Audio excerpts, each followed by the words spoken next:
Ankita, yes ma'am. ये ladies कौन है? इतनी बड़ी बड़ी महंगी गाड़ियाँ ये सब उसने खरीदी है? पता नहीं मैम। अगर इन्हें कुछ खरीदना है तो ठीक है, वरना यहाँ से धक्के देके बाहर निकालो। Okay ma'am. एक्सक्यूज मी, आप यहाँ पे कुछ लेने आई हैं? नहीं, मैं बस ये गाड़ी देखूं।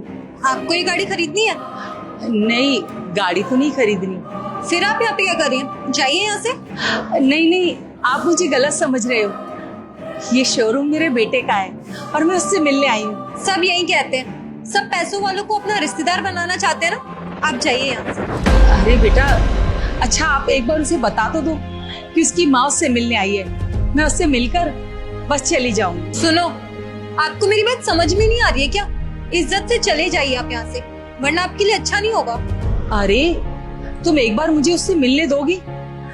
अच्छा बस उसे इतना कह दो कि उसकी माँ आई है, वो खुद ही भागता हुआ मेरे पास चला आएगा। लगता है आप अपने बेटे से बिना मिले जाओगे नहीं। आपको मिलना है अपने बेटे से? हाँ। आइए मैम। अरे ये क्या करे, मैं बाहर क्यों नहीं चलिए तो। देखो मैं अपने बेटे से मिलकर जाऊंगा। मैं कहीं नहीं जाऊंगी। क्या हो रहा है यहाँ पे? क्यों शोर मचा रखा है? देखो मैम, ये शोरूम मेरे बेटे का है और मैं उससे यहाँ मिलने आई हूँ, लेकिन ये लड़की मेरे साथ बदतमीजी किए जा रही है। क्या आप लोग बड़ों के साथ ऐसे ही बिहेव करते हो? मैम देखिए, यहाँ पे बहुत सारे कस्टमर्स हैं, यहाँ पे काम चल रहा होता है, आप ऐसे परेशान नहीं कर सकते हैं। आप टेंशन मत लीजिए, जैसे ही सर फ्री हो जाएंगे ना, मैं आपको उनसे मिलवा दूंगी, लेकिन उसके लिए ना आपको बाहर बैठ के उनका वेट करना पड़ेगा। सच में? हाँ मैम, सच में मैं मिलवा दूंगी। आप प्लीज बाहर आइए ना, प्लीज।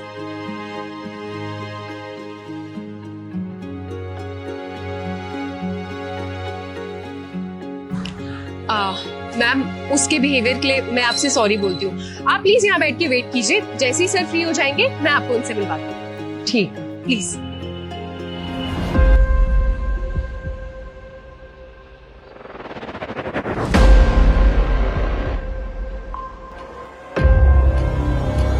सीख लो इन लोगों से कैसे डील करना होता है। ऐसे अगर लड़ाई झगड़ा होता है ना, तो इसमें बेइज्जती अपनी होती है।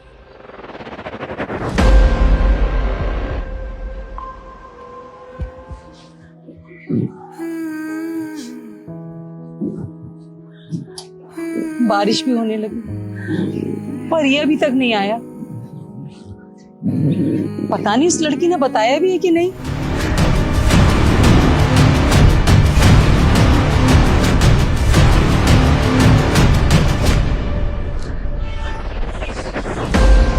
धीरज, धीरज, धीरज बेटा, धीरज।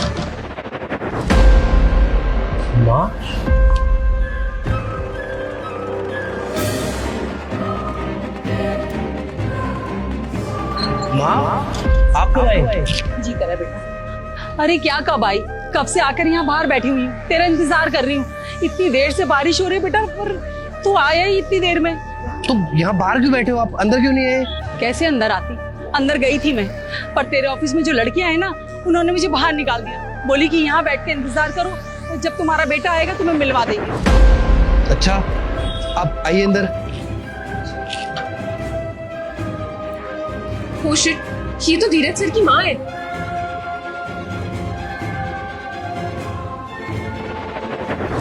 क्या तुमने मेरी माँ को शोरूम से बाहर निकाला है? मैं तुम्हारे से कुछ पूछ रहा हूँ। तुमने मेरी माँ को शोरूम से बाहर निकाला क्या? सॉरी सर, गलती हो गई। हम मैम को पहचान नहीं पाए और इन्हें देख के लगा भी नहीं कि आपकी माँ है। गलती हो गई। एक तो तुमने मेरी माँ के साथ बदतमीजी की और तुम सोच रही हो कि मैं तुम्हें माफ करूंगा। बस कर बेटा। अरे तू इन्हें क्या बोल रहा है? तू तो मेरा बेटा है ना। जब तू ही मेरी इज्जत नहीं करता तो ये क्या करेंगी? माँ? हाँ माँ। अरे एक बार भी याद आई तुझे मेरी? काम में तू इतना बिजी हो गया कि तुझे मुझसे बात करने की फुर्सत ही नहीं मिली। दिन रात फोन हाथ में लेकर बैठी रहती थी कि शायद आज मेरा बेटा मुझे फोन करेगा, शायद आज उसका फोन आए। पर मेरा बेटा तो पैसे कमाने में इतना बिजी हो गया कि उसके पास उसकी माँ के लिए टाइम ही नहीं है। जब थक हार के तुझसे मिलने के लिए मैं गाँव से यहाँ आई तो इन लोगों ने मुझे बहुत बेइज्जत किया, यहाँ तक कि तेरे शोरूम से बाहर निकाल दिया। सच कह रहे हो माँ, मुझसे ना बहुत बड़ी गलती हो गई। और मैं काम में इतना बिजी हो गया था कि मैं भूल गया कि मेरा एक परिवार भी है और मेरा फर्ज बनता है कि मैं अपने परिवार का ध्यान रखूं और अपनी माँ का भी ध्यान रखूं। मैंने बहुत गलती है की। हर माँ प्लीज मुझे माफ कर दो और मैं आगे से शिकायत का मौका भी नहीं दूंगा। अब मैं समझ गया हूँ काम हमारे लिए जरूरी है लेकिन परिवार से ज्यादा नहीं। और तुम दोनों को ना मैं नौकरी से निकाल के रहूंगा क्योंकि तुमने मेरी माँ के साथ बदतमीजी की है। बस कर बेटा। अरे जब मैं तुझे माफ कर सकती हूँ तो क्या तू इन्हें माफ नहीं कर सकता? लेकिन इन्हें एक बात समझा दे कि आगे से किसी के साथ भी, खास तौर से जब कोई बुजुर्ग हो तो उसके साथ इस तरह बदतमीजी से बात ना करें, उनकी इज्जत करें, तमीज से बात करें। सॉरी सर, सॉरी मैम, आगे से ऐसा नहीं होगा। अच्छा ठीक है, अब जाओ तुम दोनों यहाँ से।